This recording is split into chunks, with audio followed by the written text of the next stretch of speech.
Olá, amigos e amigas, sejam bem-vindos a mais um programa Blindagem em Foco. Programa voltado ao segmento de segurança, segurança pública, patrimonial, segurança particular e também, evidentemente, blindagem de veículos, que é uma área que eu conheço um pouco por ter atuado muito tempo nesse segmento. Meu nome é Marcelo Silva e estou recebendo hoje o Coronel Silas, do 2º Batalhão de Choque Mascarenhas de Moraes. Coronel, seja muito bem-vindo ao nosso Marcelo. programa para falar um pouquinho sobre segurança pública, que é o tema do nosso programa de hoje. Coronel, começando já com as perguntas aqui, a missão do Batalhão de Choque, do 2º Batalhão, eu sei que lá tem 4 companhias e 2 são da ROCAM, mas a missão desse batalhão é para cobertura ou para segurança de grandes eventos, é isso? Isso mesmo, Marcelo. O Batalhão de Choque, ele integra o Comando de Policiamento de Choque da Polícia Militar do Estado de São Paulo, e os batalhões de choque, eles constituem a tropa reserva do comandante-geral. Por que tropa reserva? Porque os batalhões territoriais, eles têm uma área, eles têm uma circunscrição que eles têm responsabilidade sobre essa área. Então, eles têm responsabilidade sobre os indicadores criminais, eles participam dos consegues, eles estão atrelados a uma delegacia de polícia, e os batalhões de choque não têm área. Então, qualquer um dos 6 batalhões de choque pode atuar em qualquer área do Estado de São Paulo, como nós já vimos em atuações anteriores, como, por exemplo, o Presidente Venceslau, interior de São Paulo, o COI e o GAT se deslocando para áreas de risco, os próprios batalhões de choque, 2º Batalhão e 3º Batalhão de Choque, se deslocando para áreas onde existem manifestações ou eventos de quebra da ordem, e o batalhão que eu comando, que é o 2º Batalhão de Choque, é um batalhão de missão precípua o policiamento nos eventos, principalmente nos eventos esportivos, nos shows e por meio das companhias ROCAM, que significa rondas ostensivas com apoio de motocicletas, o policiamento tático com motocicleta, seja durante o policiamento ou seja durante os eventos desportivos. Não, aí nesse caso, Coronel, me corrija se eu estiver errado, no caso da ROCAM não é só para eventos, né? Também existe o policiamento tático normal do dia a dia, que são essas motos que você vê no dia a dia aí, fazendo a sua ronda. Com certeza. O senhor falou sobre policiamento de grandes eventos e também partidas esportivas. O 2º Batalhão, teoricamente, ele estaria comandando ou coordenando, eu sei que é estadual, mas basicamente nos estádios de São Paulo, né? Morumbi, o Allianz Parque e tal. Mas se há um jogo, por exemplo, de times como Corinthians e São Paulo, que teve essa semana, se ele for realizado fora de São Paulo, da cidade de São Paulo, esse batalhão, o 2º Batalhão, também pode ser deslocado para a cobertura deste evento, não é isso? Exatamente, Marcelo. Os batalhões, ou melhor, os estádios aqui da capital são de responsabilidade do 2º Batalhão de Choque e nós estaremos presentes nesses estádios. Mas, eventualmente, é o caso da Arena Barueri e do Estádio do Santos, eventualmente o 2º Batalhão de Choque pode atuar nesses estádios. E por que o Batalhão de Choque, o 2º Batalhão de Choque especificamente, atuaria nesses estádios? Em razão do evento. Então, às vezes, um evento que a nossa inteligência identificou um grau de risco elevado, um risco médio, alto, muito alto, considerando que os batalhões territoriais já têm a sua atribuição e que nós, como tropa reserva do Comando Geral, poderemos assumir a responsabilidade desse evento, então, nesses casos, o 2º Batalhão de Choque vai e assume a coordenação desse evento. Então, o batalhão fica responsável pela escolta das delegações, pelo acesso dos torcedores ao estádio, a liberação do estádio, ele fica responsável também pelo fluxo dos torcedores após a partida, por exemplo, em que momento que a torcida vai ser liberada, qual o trajeto das torcidas organizadas especificamente, o horário da saída das delegações, o horário da saída das torcidas organizadas. Então, realmente é uma operação que depende muito planejamento. Para um jogo que vai acontecer daqui 10, 15 dias, a nossa inteligência já está atuando, a seção nossa de planejamento também provavelmente já estará atuando, colhendo informações, planejando, se reunindo com torcidas organizadas, se reunindo com o Ministério Público, o GCRIM, que é o Juizado Especial Criminal. Então, o sucesso da operação depende bastante da eficácia do seu planejamento. Sucesso da operação e sucesso do evento também. Eu queria aqui externar aqui já a minha admiração, Coronel, pelo trabalho que os senhores desenvolvem, né? O Obrigado. senhor e a sua equipe, porque, olha, eu fico imaginando que eu não sou muito ligado a futebol e tal, mas a gente vê a dimensão de uma partida, não só de times assim de grande expressão, mas qualquer partida de futebol, a gente imagina aquela multidão de gente, esse planejamento, como o senhor falou aqui, né? Planejamento e depende muito da inteligência da própria polícia. E eu, aproveitando esse gancho, coronel, quais são os maiores desafios quando a gente tem, por exemplo, o senhor citou agora, vai ter uma partida daqui 15 ou 20 dias de dois times de grande repercussão, e aí os desafios referentes a essa partida, acredito eu, né? Me corrija se eu estiver errado, só falei em planejamento e inteligência. Deve existir aí reuniões e tal, como o senhor citou. Como se dá esse planejamento efetivamente de uma partida de grande repercussão? Uhum. Bom, o planejamento envolve inteligência, envolve a integração com outros órgãos, exemplos, alguns aqui para os nossos espectadores, né? Prefeitura, CET, as torcidas organizadas, os representantes do estádio. Então, esse planejamento envolve, como eu falei para vocês anteriormente, qual é o trajeto da torcida organizada, horário de deslocamento, quantos ônibus serão, horário de abertura dos portões, histórico de rivalidade entre as torcidas. Nossa, é complexo mesmo, né, coronel? De novo, né, eu queria de novo externar aqui, porque, pelo que a gente percebe, são tantas informações que interferem diretamente ou indiretamente. Uhum. Eu estava falando aqui de torcidas organizadas, né? Quando os senhores combinam lá, imagino eu, uma pergunta, curiosidade até, né? Que acho que o telespectador também tem, reuniões com os chefes das torcidas. Olha, você vai ter que fazer esse trajeto, quantos ônibus você vai levar? Estou levando meia dúzia e tal. Eles cumprem com o combinado, porque a impressão que nos passa, né? Agora eu estou falando numa visão mais do público, né? Quando a gente vê aquela confusão, quando acontece, infelizmente, e isso, de novo, né, a mídia tradicional aí, ela acaba sempre enaltecendo o ocorrido, um fato, né, que, lógico, ele realmente tem uma repercussão grande, mas não se fala muito de tudo que vocês fizeram antes, durante, sim, e o sucesso quando não acontece nada, porque nem sempre acontece uma confusão, né? Sim. Agora, esse combinado com as torcidas organizadas, eles, assim, o nome torcida organizada, ela é realmente organizada também nesse sentido, de se organizar para evitar esse confronto ou sei lá, uma confusão qualquer? Sim. Eles assim, acatam a determinação da polícia? Hoje, as torcidas organizadas têm colaborado para um evento seguro, mas ainda assim nós vemos oportunidades de melhoria. Vou dar alguns exemplos que às vezes nem são caracterizados como uma ação maldosa, assim, uma ação criminosa das torcidas. Mas pode acontecer, às vezes, um atraso de um ônibus. A Polícia Militar se planeja, prepara uma escolta, vai até o lugar combinado, mas, eventualmente, isso sai do controle das torcidas organizadas, pode acontecer com qualquer um de nós, um ônibus se quebra. Então, o ônibus quebra ou atrasa. Isso tem reflexos no jogo, porque se a torcida demora para sair, ela vai chegar próximo ao espetáculo. Isso aumenta o risco.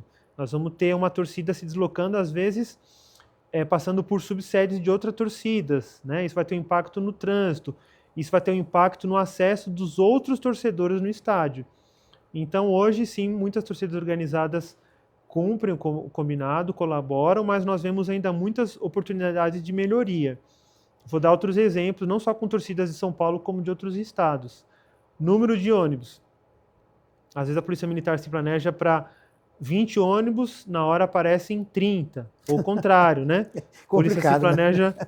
Complicado. Complica a vida e aí vocês têm que ter esse imediatismo ou, né, no planejamento, né? Saiu fora do plano e corrigir isso de imediato. E vocês, acredito, estão preparados para essas alterações, sim, de última hora, né? Sim. E o principal, Marcelo, não são os impactos só para a Polícia Militar, mas são os impactos para a população como um todo. Porque mesmo durante o jogo, você tem lá o deslocamento de outras pessoas que estão indo trabalhar, ou estão de folga, ou estão passeando, né? E todas essas pessoas são impactadas, e não só na área do estádio. como em outras áreas. Vou dar um exemplo aqui do metrô, dos trens. Eventualmente, durante os dias de jogos, a CPTM e o metrô muda os horários dos trens ou os acessos aos trens para que o torcedor embarque numa estação e vá direto até o estádio. Isso tem um impacto para a pessoa que não gosta de futebol. Então, ela mesmo vibrando ali, torcendo pelo futebol ou não gostando de futebol, ela vai ter a vida dela impactada. Então, todos os órgãos envolvidos nos grandes eventos, eles têm que pensar nisso, na segurança da população como um todo. A gente não pode tirar todas as viaturas de uma área, de um bairro, em privilégio do jogo de futebol. Existe ali o bem público, que é o mais importante, né? É mais importante a segurança pública, né? Tá aí o nome, Com segurança certeza. pública. Se eu tô lá indo trabalhar e tem uma torcida indo para assistir o jogo, não tem nada a ver com isso, né? Com Eu tô lá, certeza. eu quero mais que eu faça o meu trajeto seguro. Com certeza. Mas, como o senhor falou, ele é impactado. Saindo um pouco do futebol, Coronel, porque a gente falou aqui sobre torcida organizada e tal, só para finalizar o assunto de futebol, depois eu entro num outro tema. Existe hoje, pelo menos em São Paulo, torcida única, né? Pelo que eu apurei, né? Andei pesquisando. O jogo, por exemplo, que teve esse final de semana, Corinthians e Palmeiras, só Certo. tinha a torcida do Corinthians. Correto. E isso tem sido assim já há alguns anos, né? Isso por conta, acredito eu, que tenha sido por conta de violência. Sim. Não é isso? E há um movimento para que isso retorne a ter torcida de ambos os times?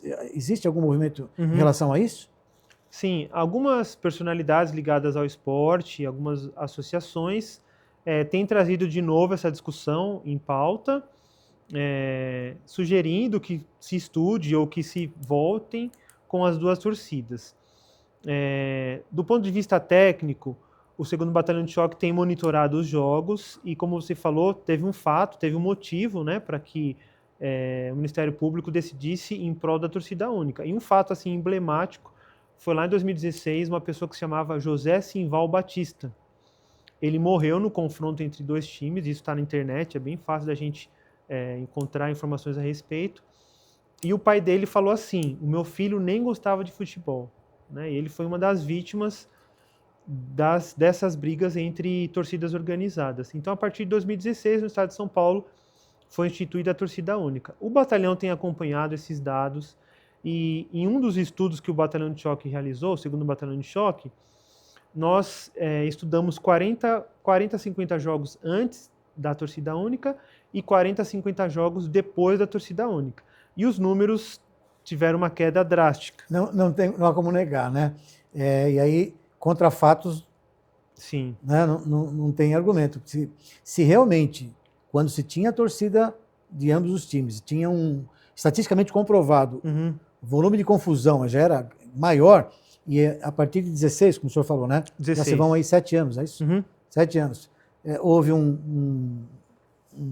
diminuiu muito, né? Diminuiu o número de confrontos no estádio, embora ainda hoje a gente encontre confrontos em áreas distantes dos estádios, e o público nos estádios também aumentou. Claro que esse estudo precisa ser atualizado, mas no que diz respeito a confrontos entre torcidas, diminuiu. Público nos estádios aumentou. Legal. E é legal isso, né? O esporte, né? O futebol é uma paixão nacional, né? O brasileiro é louco por futebol e ele quer ter segurança. Eu vou falar por mim, né? Eu fui assistir um jogo de São Paulo, acho que foi em 1600, sei lá o que, nem lembro quanto tempo faz isso. E um dos motivos de eu não ir é sempre esse receio, né? Porque, primeiro que eu não tenho nem tamanho, né? 1,60 m no meio daquela confusão toda, eu já me sinto meio preocupado. Mas o fato de ter torcida única, quer dizer, motiva, né, o torcedor do seu time que ele tem um pouco mais de segurança, que ele possa ir com a sua família, com a esposa e filhos, para ver o jogo do seu time, né? Sim. E quando ele não está nessa torcida, ele vê na televisão dele lá. Isso é muito legal. Quer dizer, é legal. Eu acho, né, minha opinião de leigo, né, e outra, sou leigo, mas os números, como o senhor falou, comprovam que a torcida única ainda é. Vamos imaginar que um dia, né, e acredito eu, que o motivo disso tudo vem da educação, né? Imagina uma educação de base hoje, formando um cidadão de bem, fazer com que daqui a alguns anos, quem sabe, ele possa sentar ao lado de um torcedor de um time rival, adversário, né, rival, e ele poder confraternizar, porque a intenção, quando se tem uma partida, é que as pessoas se comportem, né, Sim. de uma forma adequada. E até, se você me permite, Marcelo, seria interessante falar que em outros estados que não adotaram a torcida única, nós ainda vemos os confrontos acontecendo. Em outros estados, né? Em outros estados. Finalizando o assunto de futebol, mas é que me ocorreu aqui agora, em outros países, acredito que vocês fazem estudos também o que acontece em outros países, não é isso? Sim. Como lá, assim, a gente lembra dos hooligans, né, que eram mais famosos, lá na Inglaterra, aqueles doidos lá querendo dar pernada em todo mundo. Comparando com o Brasil está acima, abaixo, no meio, ou é igual em qualquer lugar? Tem lugares piores do que o Brasil? Então, Marcelo, eu vou te falar em linhas gerais, Sim. tá? Alguns países da América Latina, o confronto ainda ocorre, né? Nós temos notícias aí de alguns países que, quando vêm para o Brasil, acende um alerta aqui. Argentina, por exemplo, pela rivalidade, né? A Argentina naturalmente arquirrival, né? Sim. Do Brasil. Então, a partida entre Brasil e Argentina, sendo aqui ou sendo lá, é sempre um problema, Sim. né? Mas, às vezes, não clubes só nacionais, às vezes clubes estaduais. Então, tem alguns países aqui da América Latina que esse histórico de confronto continua, o histórico de rivalidade continua. Já jogos na Europa é uma situação muito mais segura. Então você vê lá as duas torcidas, não existe toda essa divisão, né? Porque às vezes alguém pode pensar, a gente vai voltar com as duas torcidas, mas vai ser necessária a divisão, vai ser necessário chegar em local separado, vai ser necessário escolta. Poxa, então talvez o assunto não esteja resolvido. Porque não está maduro ainda, né? Não está maduro, porque se eu vou precisar de um aparato tão grande quanto esse que eu falei, então isso mostra que, na verdade, a rivalidade continua, que se eu tiro todo esse aparato, a violência retorna, né? Então é um assunto delicado. Com certeza o esporte é muito mais bonito, nós vemos ali as duas torcidas vibrando, aquela brincadeira saudável, né? Mas merece uma análise mais detalhada. Legal. Saindo um pouquinho agora de futebol, né? Porque até é um assunto que eu não domino muito, mas é muito interessante para o nosso telespectador saber. Eu tenho certeza que ele sabe disso, mas é bom a gente sempre lembrar. Esse trabalho que é desenvolvido pela PM, né, pelo 2º Batalhão do Choque, ele não aparece, né? Quando tudo dá certo, a gente não ouve falar, significa dizer que foi um sucesso o trabalho dos senhores, né? Com certeza. E uma confusão ou outra, eu imagino, quantas mil pessoas, é muito complicado fazer né, que não aconteça nada.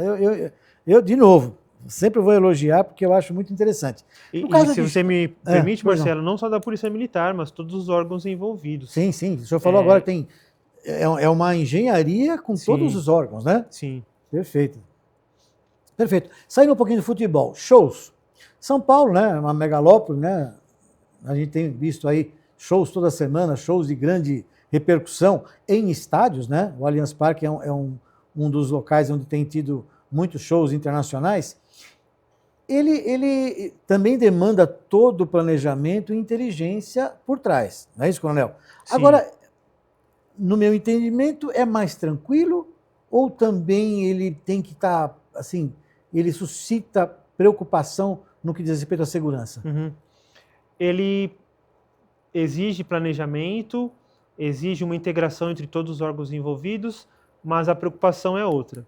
Um dos aspectos que diferenciam radicalmente um show de um jogo é o público, porque no show estão todos torcendo pela mesma pessoa, né? Ou estão todos ali unidos em prol do mesmo artista, o que é muito bom, não existe rivalidade. Agora, um outro aspecto que pode inspirar mais preocupação é que nem sempre o público que está indo ao show é aquele público que frequenta constantemente o estádio. Então, eventualmente, a ação dos stewards, que são os comissários, os orientadores no estádio, às vezes vai ser maior, porque é um público que não sabe, às vezes, se deslocar muito bem na área do show. Não existe, por exemplo, a necessidade de escolta. As pessoas vão ao show, ao estádio, livremente. Então, são um outro tipo de preocupação. Imagino que, agora, falando sobre shows, né? E aquela malandragem que aproveita o show, né? O malandro que vai para um show para poder, sei lá, roubar um celular ou a carteira e tal. Sim. Essa turminha que também tem nos estádios, mas como o senhor falou, a diferença do show para uma... Os dois são shows, né? Uhum. Mas um jogo de futebol e um show de um artista, todos em prol do mesmo artista, não tem rivalidade, mas a malandragem é maior num show, não é isso? Imagino eu. Isso depende muito do show, do público que vai ao ingresso, o valor dos ingressos, isso tudo vai influenciar. Como eu falei, são análises feitas pela nossa inteligência. A inteligência, né?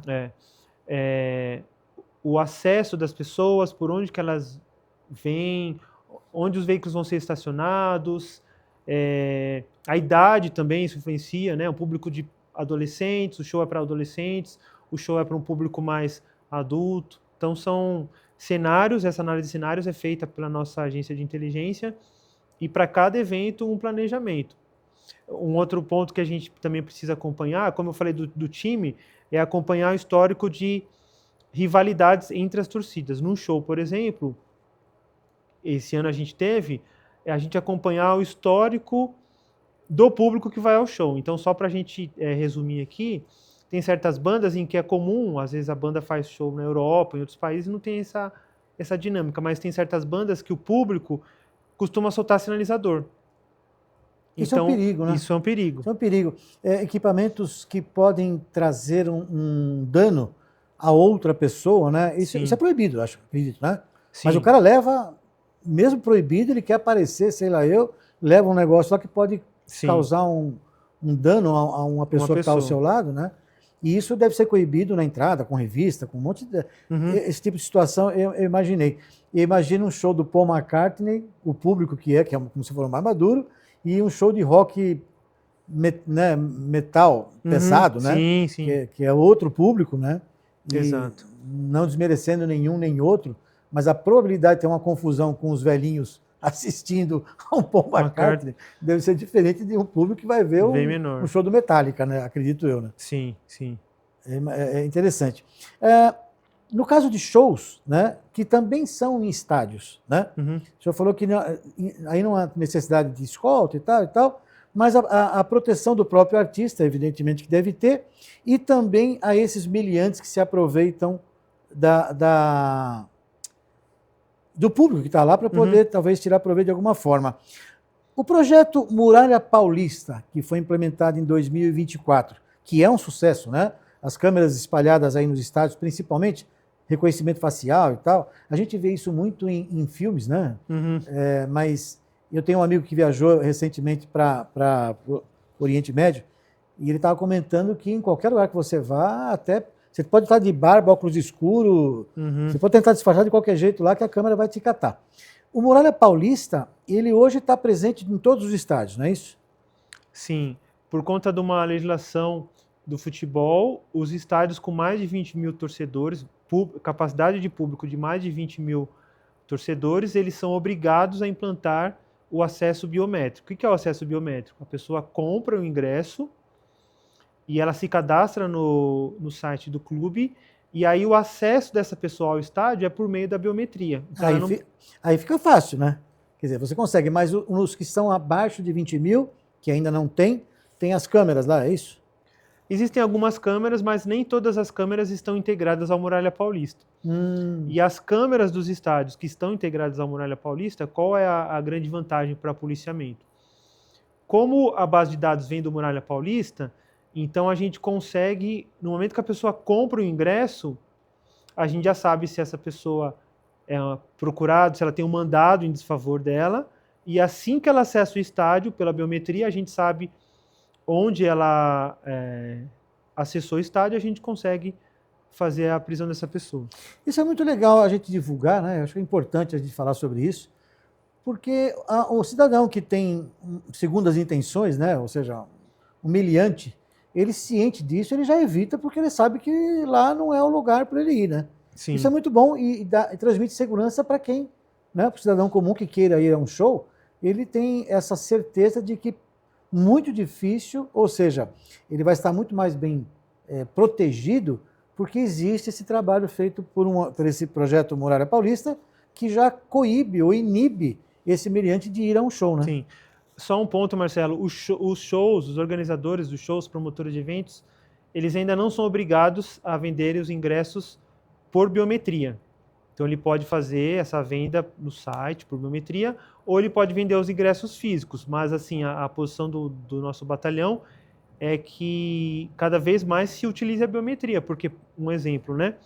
A pessoa que vende o ingresso físico pode ter ali um cambista, ele pode falsificar o ingresso. Tem de tudo, né? O show não é obrigado a usar, mas se o promotor do evento vender e garantir o acesso por biometria, vai ser um show com certeza muito mais organizado, muito mais seguro.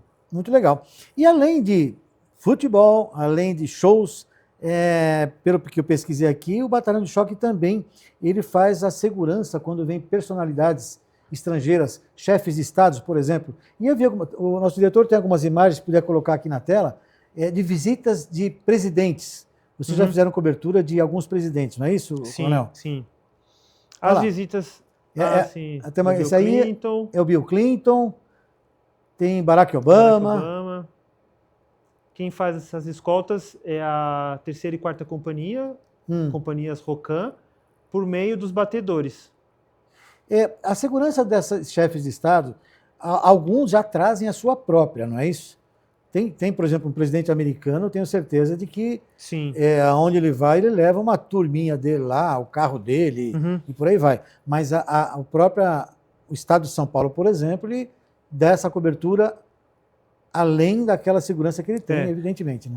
Sim, Marcelo, eles viajam com a sua escolta, né, a sua segurança, com certeza, mas esse trabalho da escolta dos batedores, da 3ª e 4ª Companhia Rocan, são as honras de estados. Então, honras de dignatários. Todos os dignatários que vêm aqui, chefes de estado, eles têm direito a essas honras. Assim como o nosso presidente, quando viaja, também faz jus a essas honras. Então, essas honras dos batedores, da escolta, durante missão oficial, isso que é legal a gente falar, né? Durante missão oficial, é feita exclusivamente pela Rocan do 2º Batalhão de Choque. Por que eu falo Rocan do 2º Batalhão de Choque? Porque as rondas ostensivas com apoio de motocicletas foram criadas em 5 de novembro de 82.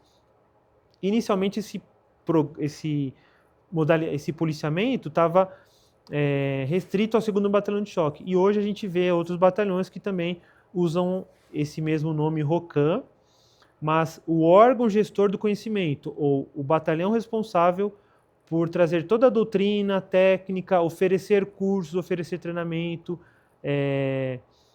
da posição técnica sobre o uso de motocicletas em todo o estado de São Paulo é o 2º Batalhão de Choque. Nós estamos vendo imagens aqui, desculpa interrompê-lo. Por favor. Do treinamento, né? Eu imagino que o treinamento deve ser bem intenso, né? Sim. Porque eu que gosto de motocicleta, né? Eu sei que para poder fazer um policiamento adequado, o treinamento é fundamental, né, Coronel? Sim, fundamental. A nossa Rocan treina em autódromo, em terrenos acidentados, fazemos instrução dentro do quartel.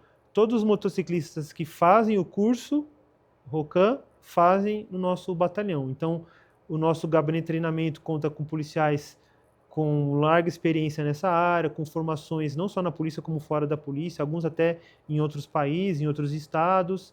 Nós também recebemos policiais de outros estados para os nossos cursos e também enviamos policiais do estado de São Paulo para cursos em outros estados, para que a fim de que haja uma integração, a fim de que nós partilhemos técnicas, a fim de que nós conheçamos outras realidades. O estado de São Paulo é um ambiente muito sui generis pelo trânsito, pelo tamanho, em outros estados apresentam realidades distintas e a gente pode fazer um exercício de compartilhamento de técnicas. Perfeito. Coronel, eu queria agradecer aqui a sua presença, aqui esclarecendo para a população o trabalho que esse importante batalhão exerce hoje na segurança pública. E fica aqui o contato, Coronel Silas, e o programa Blindagem em Foco. Você não deixe de baixar o aplicativo Canal ABC aí na sua loja de aplicativos, que você pode assistir o programa Blindagem em Foco em qualquer local, em qualquer horário.